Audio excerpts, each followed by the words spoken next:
Hi all, this is a short tutorial on how to create a website on Canvas. This is really important because that's a big part of your minorities website assignment that you're going to be doing over the course of this semester. So pretty easy. If I can figure it out, anybody can. So first let's find your website. Here we are at our homepage, Canvas homepage. You're going to click on modules.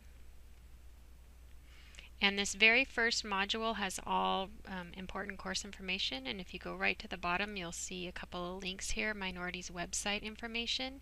Here's the general assignment, and then this right here is your topic pages. So if you click on that, you're going to find your assigned topic. So how do you create a website? Well, let's say your topic is white privilege. You're going to click on that, and you're going to see a blank screen. Anytime you want to do anything, post on your web page, you're going to click Edit. And Edit is going to give you a box that looks probably familiar to many of you if you've worked on a Word document before, right? You've got your bold, italic, underline in terms of centering here, bullet points, numbering.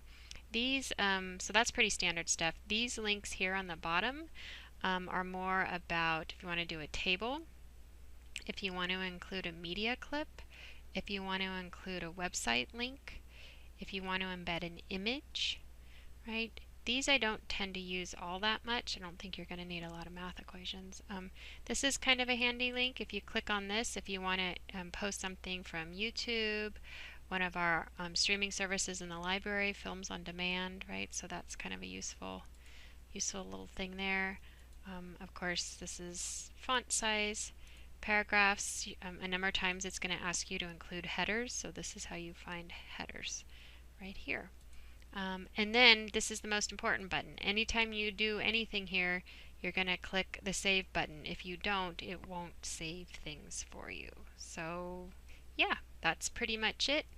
Again, you'll be posting in your web page throughout the semester, and these are the tools you're going to need to do that. Great, thanks.